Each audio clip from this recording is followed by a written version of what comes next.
Right, YouTube, Shadow King Nazru. And if you didn't know, last night was the Game Awards, and there was a lot of interesting stuff that happened. The first and foremost is that the game that won Game of the Year was God of War 4.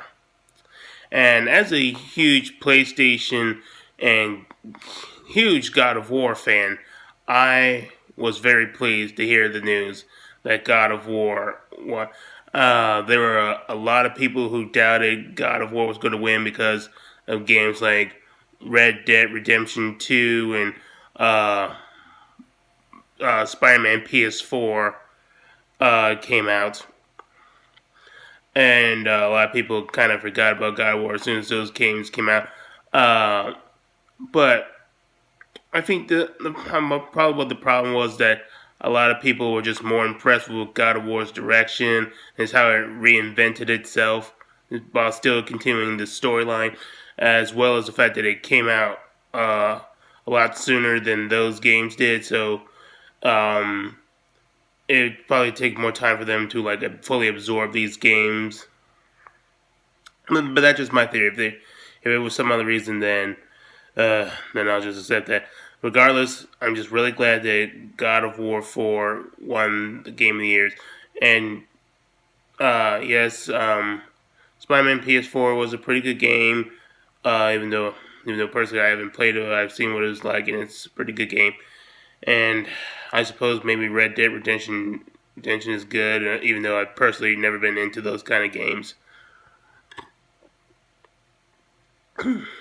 But I'm just really glad for that. And now for some of the other games that were mentioned.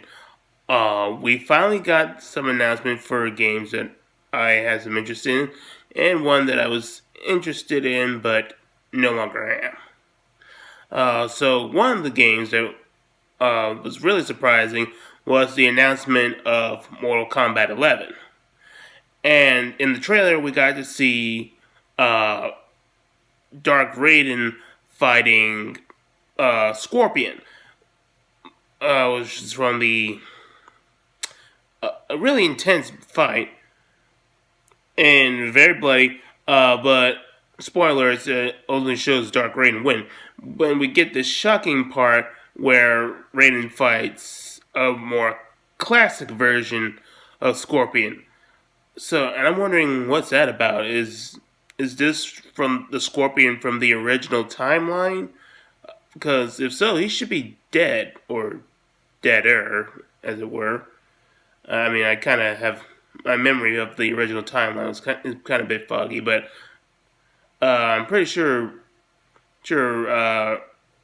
Scorpion was and everybody was dead because at the events of Armageddon because Shao Kahn absorbed the power of Blaze and became essentially like a seventh Elder God, or however many Elder Gods is, and plus Shao Kahn, and I mean not like an Elder God. He became more like the One Being, an avatar for the One Being, which is more powerful than the Elder Gods. But in short, everybody was dead, and Shao Kahn was about to kill the last person remaining, which was Raiden, which caused Raiden to use time travel to undo that timeline. So, I'm just really confused. Why is Scorpion there? Or if that was just some trailer bait. Or some trailer trick. I don't know. So, if I recall, Mortal Kombat is going to be doing, I think either we're at the part where Mortal Kombat 9 was Mortal Kombat 1 through 3. Mortal Kombat X or 10 was Mortal Kombat 4 with the whole Shinnok thing. And Mortal Kombat 11, we can't really do Deadly Alliance because Quan Chi is dead. Though I suppose Shang Tsung could probably resurrect him if he has that power. Or maybe clone Quan Chi. And they might also splice in a little bit of deception, because I feel that they're trying to build up to the next big threat since Shao Kahn, which would be Onaga, the Dragon King. And I'm really looking forward to that. Because it was good to see Shang Tsung return, see what they could do with him more with his character, and see Onaga appear in this new timeline. Hopefully, they learned their mistakes from what they did wrong with him in the original timeline, and make Onaga even more intimidating than Shao Kahn, so he'll be a much more memorable villain. I mean, because power-wise, he's supposed to be more powerful than Shao Kahn. And the only reason he was able to overthrow him was because he poisoned him and led him to like some dormant state. But all in all, really looking forward to Mortal Kombat. The one thing I did not like about the trailer was the rap music. It was so jarring. It was so awful. It just in the future, NetherRealms, don't put rap. Don't put rap. Just like music that will actually fit the scene. I mean, maybe like some classic Japanese music that you expect in a combat of a Japanese film, or something along those lines. That would have been great. The next game I want to talk about is we got the announcement for Dragon Age 4, and that's pretty good. You guys saw my playthrough of Dragon Age Inquisition, and if you haven't, you can still watch it on my channel. It's a really good game. I enjoyed it, though in hindsight, I could have done without some of the social justice content. I mean, though it wasn't as annoying as it was in some other stuff that I like. But it seems that we're still continuing the storyline where, at the end of Trespasser, where we found out that Solus was the Dread Wolf Fen'Harel. But unlike the myth, where he seems more like the elf god mythology's version of Loki, he's actually more like this rebel trying to fight against tyrannical elves that fancy themselves gods. So it's going to be trying to stop his plans from trying to bring his people back at the cost of humanity and everybody else. Maybe try to find some sort of compromise where we could bring both the ancient elves and keep humanity and the Qunari and the dwarves and everybody else back. And I really hope this is interesting. I hope we get to expand more on the lore. Hope we get make some interesting combat, have some great characters.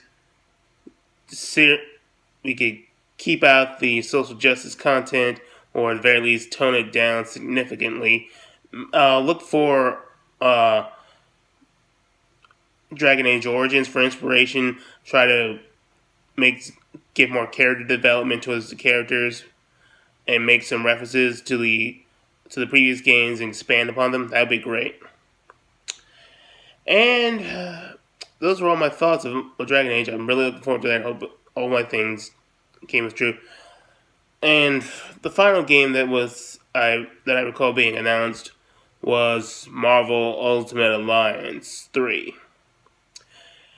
And it's going to be tackling the whole Thanos thing. It's going to be like tackling the Infinity War thing, because Avengers Infinity War was popular and blah blah blah.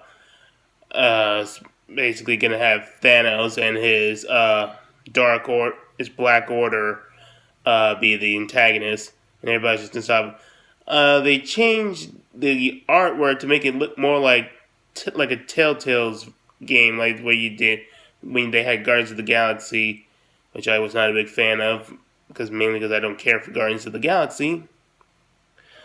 It pretty much had that sort of style, which is kind of different from what it was previously, but the engine's changed. And I was looking excited for it until I learned that it was an exclusive for Nintendo Switch, which is complete and utter bullshit, because the previous Marvel Ultimate Alliance games were cross-platform. You can get it on Xbox, you can get it on PlayStation. I believe you can also get it on PC, but now it's a Nintendo Switch exclusive, so we can't get the third entry of the series. So unless they change that, I'm just done with this. Done with this. You screwed up. But those were all the games that I saw at the Game Awards and was really interested in. I mean, albeit one less so. Other games that I wanted to talk about was like the Resident Evil 2 remake, which is looking really promising. Sticking true to the overall story of Resident Evil 2, but adding some new interesting things like expansion on content and trying to make the enemies more intelligent and have very interesting interactions, which can create tense situations. Like when Claire Redfield is going through the hallways of the Raccoon City Police Department, and she is encountered by Mr. X, which is a suited up tyrant, and she's trying to fend off, but pretty much all her weapons are not stopping her. It's basically like if you're trying to fight the Terminator and everything, you're trying to throw everything you have at it, grenade launchers, shotguns, snipers, pistols, everything, grenades, and this doesn't even. This only like flame rounds gave like a quick pause. You really feel like he's on this unstoppable force. It's really, and the worst is that you can have this few situations where you have to fight off regular zombies and Mr. X, and that's going to be really tense. And you'll have to strategize about how do you use your ammo and fight off or even avoid some of these enemies. And we also got to see bits of Leon taking on William Birkin's monster form G, because due to the G virus. I'm not sure which stage he was in that trailer, but it still looks pretty good. But all in all, I'm looking forward to a lot of these games. I'm glad that I'm going to have more to look forward to after I get Kingdom Hearts 3. And yes, my Kingdom Hearts 3 has been pre-ordered, so it'll be coming out in about like a month or so. So those were all my thoughts on these upcoming games in the Game Awards. Tell me what you guys thought about the Game Awards and what games you're excited for. Let me know in the comments, and I'll catch you guys later.